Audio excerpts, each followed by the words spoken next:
Assalamualaikum warahmatullahi wabarakatuh. Perkenalkan, nama saya Arni Nurhmawati. Saya merupakan salah satu dosen di Universitas Harapan Bangsa, khususnya di Prodi Keperawatan Program Diploma 3 untuk bagian Departemen Keperawatan Jiwa. Ya, di sini saya akan memaparkan salah satu mata kuliah yang saya ampu, yaitu dengan judul mata kuliah Keperawatan Jiwa.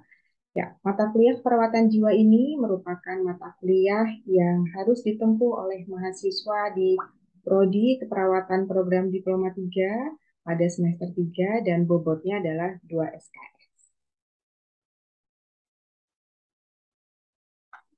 Adapun untuk tim dari mata kuliah perawatan jiwa ini yaitu antara lain saya sendiri sebagai koordinator mata kuliah.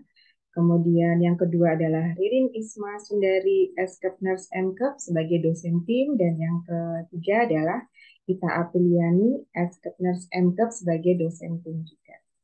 Ya.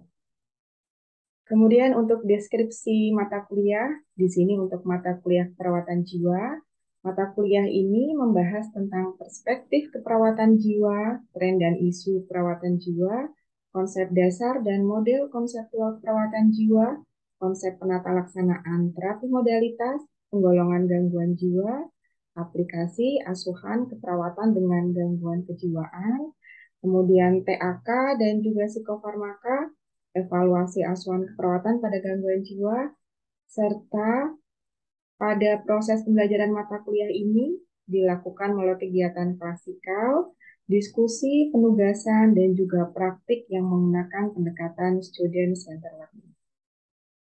Ya, adapun untuk capaian pembelajaran lulusan di mata kuliah perawatan jiwa ini adalah yaitu di tahap pengetahuan untuk bisa menguasai konsep asuhan keperawatan klien dalam tentang sehat sakit pada berbagai tingkat usia, kemudian di keterampilan umum yaitu menyelesaikan pekerjaan berlingkup luas dengan menganalisis data serta metode yang sesuai dan dipilih dari beragam metode yang sudah maupun belum baku dengan menganalisis data.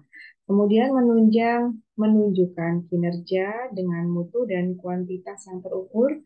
Dan untuk capaian pembelajaran lulusan di keterampilan khusus, yaitu mampu memberikan asuhan keperawatan kepada individu, keluarga, dan kelompok baik sehat maupun sakit, serta kegawat daruratan dengan memperhatikan aspek bio, psiko, sosial, kultural, dan spiritual yang menjamin keselamatan klien sesuai standar asuhan keperawatan. Dan yang terakhir adalah tahapan pembelajaran di keterampilan khusus ini yaitu mampu mengelola asuhan keperawatan sesuai dengan kewenangan klinis. Ya, adapun untuk capaian pembelajaran mata kuliah perawatan jiwa ini, setelah mengikuti perkuliahan selama 1 semester, diharapkan mahasiswa ini mampu menjelaskan konsep dasar keperawatan jiwa, menganalisis tren dan isu keperawatan jiwa, kemudian memahami peran dan fungsi perawat jiwa, menjelaskan aplikasi model konseptual keperawatan jiwa, mendemonstrasikan terapi modalitas dalam asuhan keperawatan jiwa, kemudian menjelaskan dan mendemonstrasikan terapi aktivitas kelompok dalam keperawatan jiwa, serta menjelaskan konsep psikofarmaka. Dan untuk khusus di keperawatan jiwa, yaitu mahasiswa mampu menjelaskan konsep pembelajaran pasien dengan kecemasan, kemudian pasien dengan gangguan citra tubuh, konsep keperawatan pasien kehilangan atau berduka, konsep keperawatan pasien harga diri rendah, kemudian konsep keperawatan pasien isolasi sosial, kemudian masalah yang lain yaitu menjelaskan konsep keperawatan pasien gangguan persepsi sensori halusinasi dan menjelaskan konsep keperawatan pasien dengan perilaku kekerasan serta menjelaskan konsep keperawatan pasien dengan defisit perawatan diri. Ya.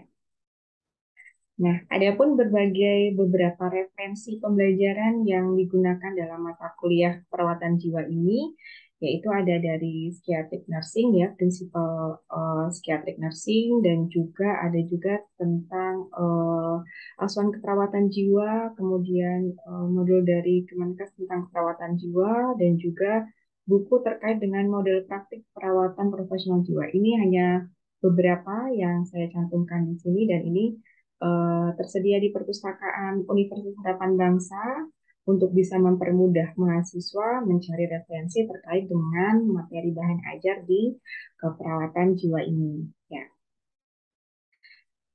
Dan untuk sistem pembelajaran mata kuliah perawatan jiwa ini, selama masa pandemi dan juga saat ini yang sudah mulai berkurang, deh. Jadi untuk sistem pembelajaran ini dilakukan dengan cara sinkronus dan asinkronus. Untuk sinkronus, pembelajaran dilakukan dengan tatap muka melalui Zoom Meeting ataupun Google Meet ya, yang nantinya dosen membagikan link Zoom maupun link Google Meet dan kemudian melakukan perkuliahan sesuai dengan jadwal. Dan untuk perkuliahan tatap muka atau skill lab yang dilakukan di laboratorium itu bisa dilakukan secara tatap muka dan berkelompok, kemudian dengan menerapkan protokol kesehatan yang sudah ditentukan. Kemudian untuk sistem pembelajaran dengan asinkronus, ya, jadi selama masa pandemi, kami sudah menerapkan sistem pembelajaran asinkronus melalui LMS Kalsa yang sudah diterapkan ya di Universitas Harapan Bangsa. Nantinya untuk materi-materi bahan ajar dari dosen akan diuploadkan di Kalsa, kemudian untuk penugasan, kemudian presensi mahasiswa itu juga dilakukan di Kalsa ini. Ya. Adapun untuk metode pembelajaran yang dilakukan di mata kuliah perawatan jiwa ini, yaitu dilakukan secara dengan ceramah, kemudian juga ada diskusi ya, pengelompokan kelompok kecil, kemudian dilakukan dengan diskusi, kemudian juga pemberian case study, karena di sini untuk bisa melatih kemampuan mahasiswa untuk melakukan asuhan keperawatan, dan yang terakhir adalah dengan cara role play ya, atau mempraktikkan eh, model asuhan keperawatan yang bisa diberikan atau dilakukan kepada pasien dengan kondisi gangguan jiwa. Nah, untuk interaksi dosen dengan mahasiswa di Universitas Harapan Bangsa, khususnya untuk mata kuliah keperawatan jiwa ini dapat dilakukan melalui Skalsa. Jadi di LMS Kalsa ini sudah ada fitur untuk bisa berinteraksi atau berdiskusi antara dosen dengan mahasiswa, yaitu namanya forum diskusi ya di Kalsa. Nah, selain forum diskusi di Skalsa ini, diskusi atau interaksi dosen dengan mahasiswa juga dilakukan di WA Group. Jadi kami memiliki beberapa WA Group kelas yang sekiranya nanti bisa digunakan untuk membahas permasalahan atau diskusi terkait dengan bahan ajar atau materi yang dipelajari saat waktu tersebut. Nah, ketika nanti di forum diskusi belum selesaikan atau belum bisa terjawab sempurna, nanti bisa dilanjutkan melalui WA Group seperti itu. Ya, untuk sistem penilaian dari mata kuliah perawatan jiwa ini, selama 1 semester untuk penilaiannya, yaitu ada beberapa komponen untuk penilaiannya, antara lain ada UTS ya, atau ujian ya, ini untuk UTS UAS, masing-masing 20%, kemudian untuk segala hal penugasan, itu ada 20%, dan untuk kuis, jadi di setiap pertemuan di LMS Kalsa ini, nanti kami bisa memberikan kuis singkat seperti itu untuk bisa mengetahui tingkat pengetahuan dan pemahaman mahasiswa. Kemudian soft skill ya, attitude dari mahasiswa selama ikut perkuliahan dan juga aktivitas mahasiswa dalam berpartisipasi diskusi, kemudian tanya jawab ya. Ini ada 5%, dan untuk skill lab, skill lab atau role play ya yang kami lakukan selama perkuliahan ini dengan bobot nilainya adalah 20%. Demikian tadi untuk pemaparan dari mata kuliah perawatan jiwa yang saya ampu. Kiranya apabila ada yang kurang berkenan dan ada kesalahan, mohon maaf. Wassalamualaikum warahmatullahi wabarakatuh.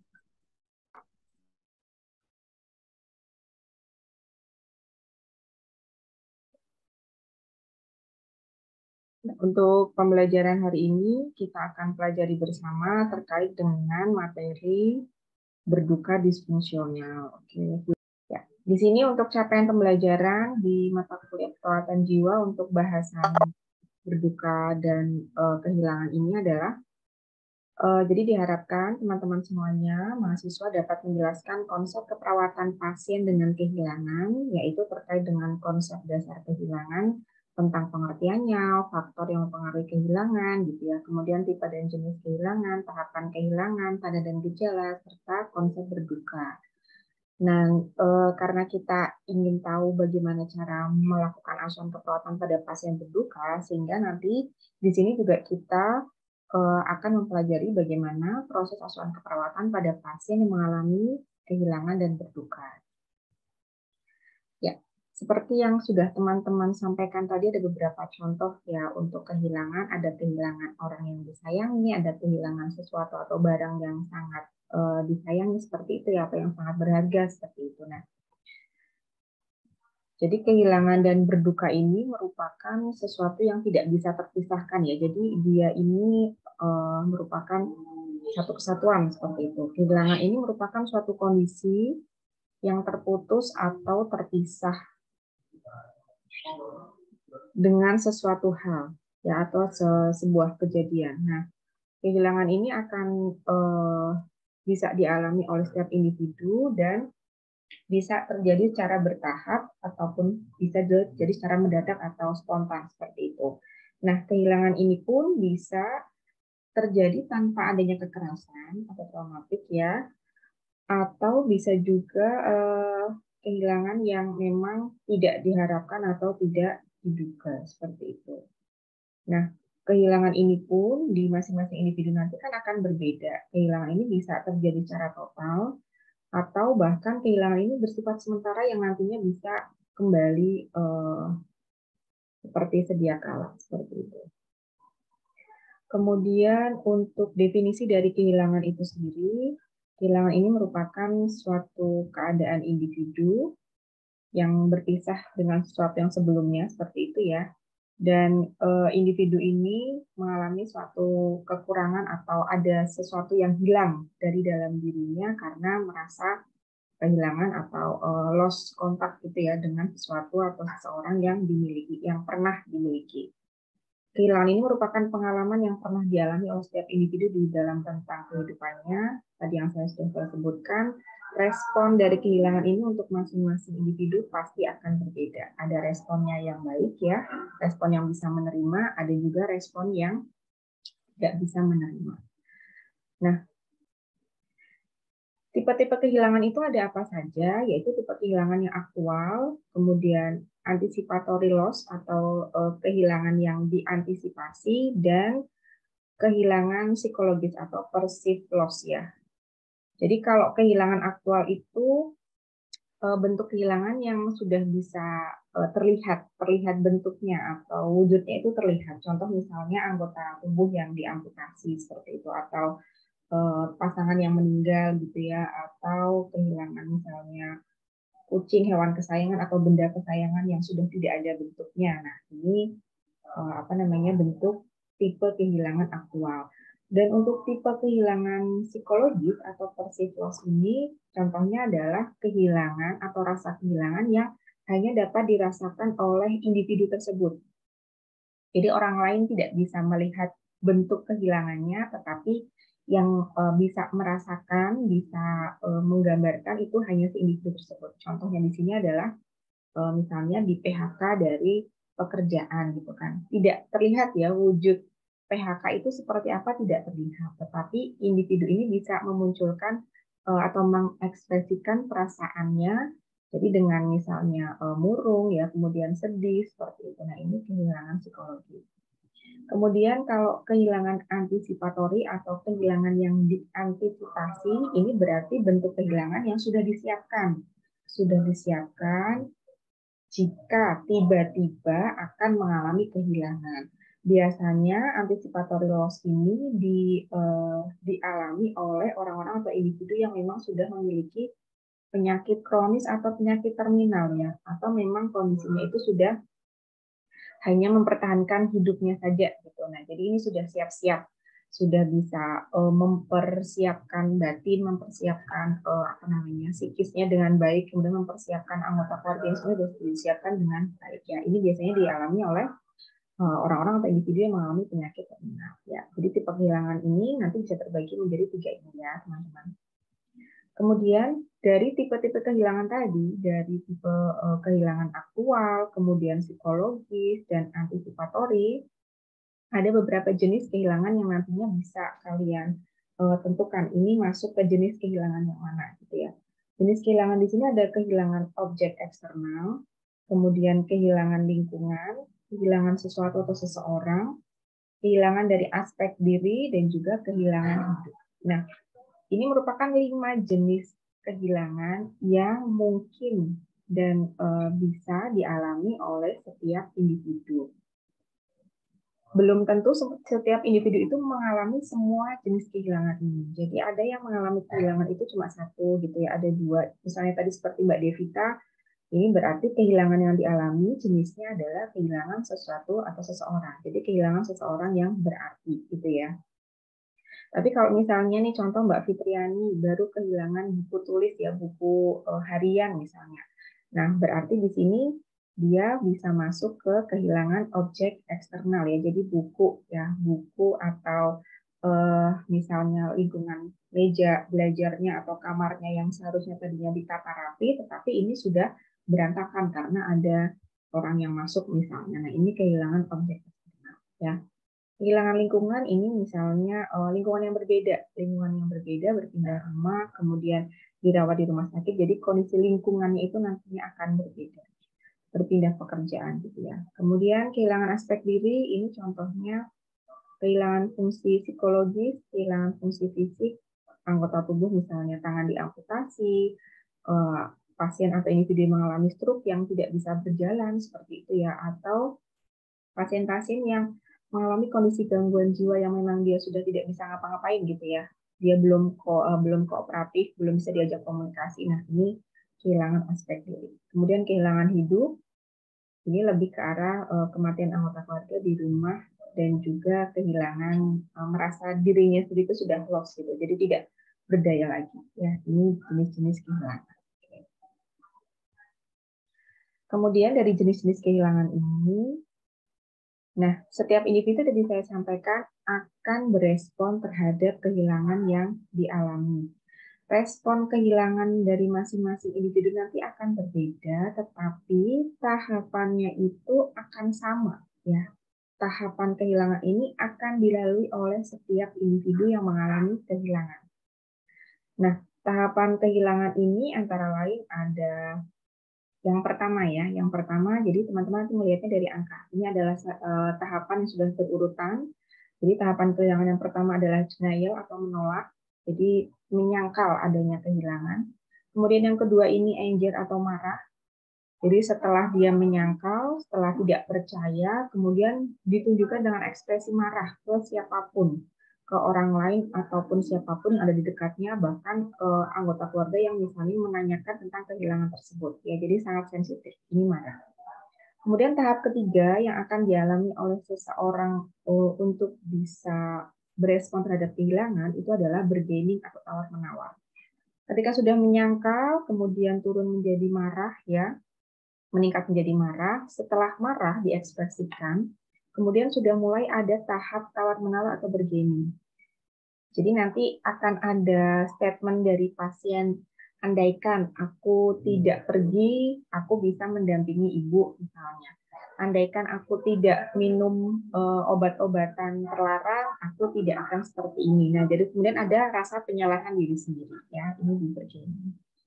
Kemudian yang keempat itu adalah depresi. Setelah adanya bargaining, ya, mengandai-andaikan seandainya tidak seperti itu sehingga tidak terjadi, karena sudah menyalahkan diri sendiri, dan ini mulai ada perasaan sedih yang berlarut-larut. Jadi merasa paling menderita, kemudian merasa paling bersalah, dan ini bisa berakibat pada adanya penarikan diri dari lingkungan sosial. Jadi menyendiri seperti itu. Nah, setelah nanti bisa menyendiri, kemudian menarik diri dari lingkungan sosial, ini akan ada tahap acceptance atau penerimaan di mana individu yang mengalami kehilangan itu sudah bisa mulai terbuka, sudah bisa mulai menerima kehilangan dan menerima kenyataan dan kemudian membuat perencanaan di kehidupan masa depan. Terus untuk waktu yang dilalui setiap orang dari tahap 1, 2, sampai 5 ini, waktunya itu nanti akan berbeda-beda. Ada yang denialnya itu berbulan-bulan gitu ya. Ada yang marahnya cuma sebentar, habis itu hari besoknya sudah langsung bergaining. Ada juga yang denial sampai bertahun-tahun seperti itu, bahkan kemudian dia bisa sampai ke kondisi gangguan kejiwaan dan merasa halusinasi misalnya ya. Nah, ini juga ada. Nah, sekali lagi, dari tahapan kehilangan ini masing-masing individu bisa melaluinya disesuaikan dengan coping individu yang dimiliki oleh masing-masing. Jadi coping individu yang seperti apa yang harus dialami itu adalah coping individu yang efektif, coping individu yang baik, pertahanan diri yang baik. Ditambah dengan dukungan atau support anggota keluarga untuk bisa menemani individu yang baru saja mengalami kehilangan. Jadi nihil ya kalau misalnya copingnya sudah bagus, tetapi anggota keluarganya tidak mensupport ya. Nah, dari tadi yang sudah kita pelajari terkait dengan kehilangan, respon dari kehilangan itu adalah berduka gitu ya. Jadi seseorang itu kalau sudah merasa hilang, apa namanya, ada sesuatu yang hilang, kemudian merasa kehilangan, nah ini baru responnya itu namanya berduka. Berduka ini merupakan perasaan ya, ekspresi dari emosi atau perasaan kehilangan tadi. Nah, ini untuk berduka biasanya ditunjukkan dengan gejala perilaku, perasaan, dan juga pikiran. Grieving atau berduka ini merupakan proses dari reaksi psikologis, fisik, dan sosial ya terhadap kehilangan. Kemudian responnya itu bisa dalam bentuk keputusasaan, kesedihan, kemudian ketidakberdayaan, rasa bersalah, dan marah gitu ya. Dan berduka ini merupakan respon emosi tadi ya, jadi bentuk luapan emosi yang diekspresikan dengan bentuk berduka. Jadi ketika tadi teman-teman mengetahui apa namanya tahapan kehilangan tadi ya dari mulai denial sampai acceptance. Nah, dalam setiap tahapan itu, jadi individu ini sedang memunculkan respon berduka ini, ya. Nah, dari kehilangan dan berduka tersebut, sebetulnya apa saja yang bisa kita kaji pada pasien dengan kondisi gangguan jiwa yang memiliki riwayat kehilangan dan berduka?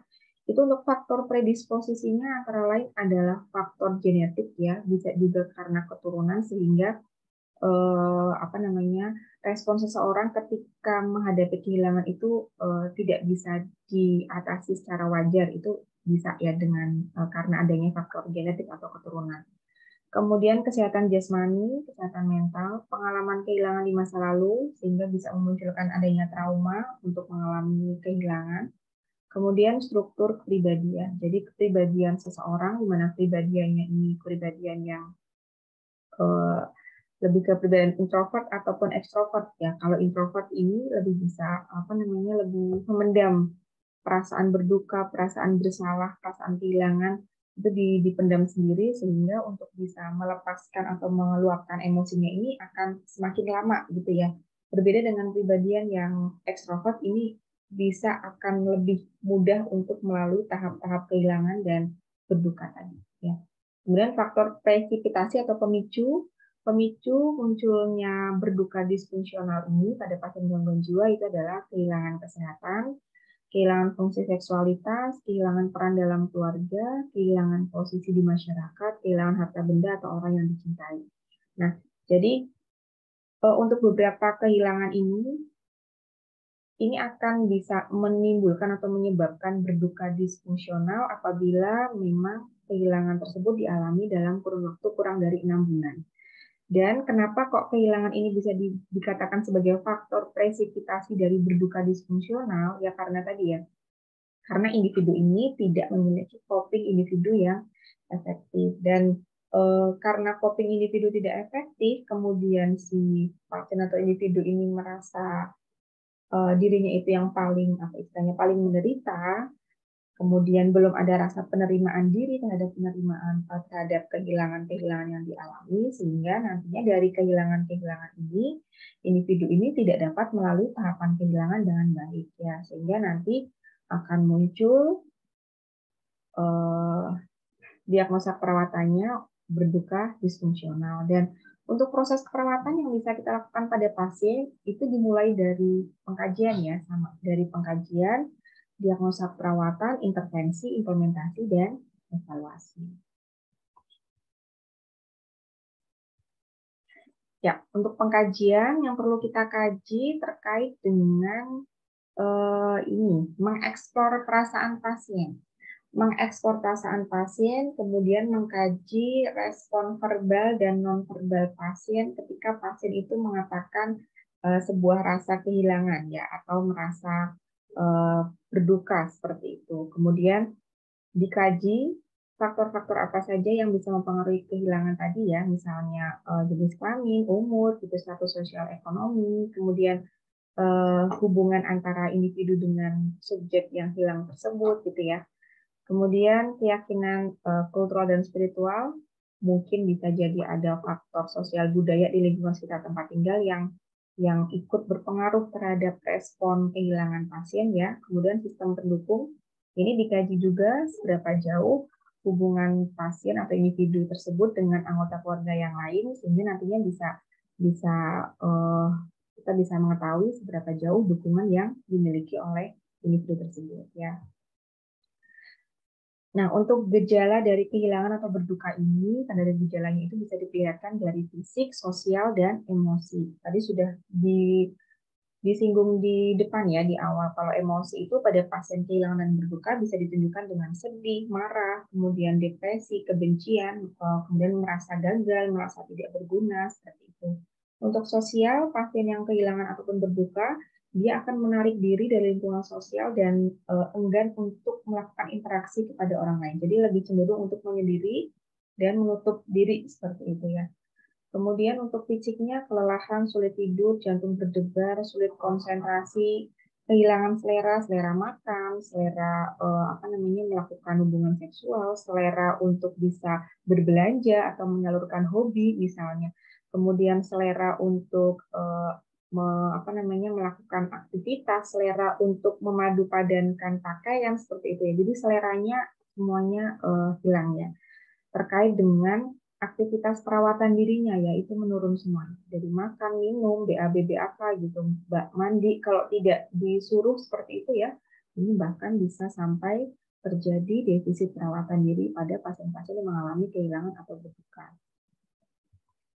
Diagnosa perawatan yang mungkin muncul, berduka disfungsional, ataupun berduka yang diantisipasi, atau penyesuaian diri yang terganggu. Dan ini yang lebih sering dialami pada pasien dengan kondisi gangguan jiwa di RSJ itu adalah berduka yang disfungsional.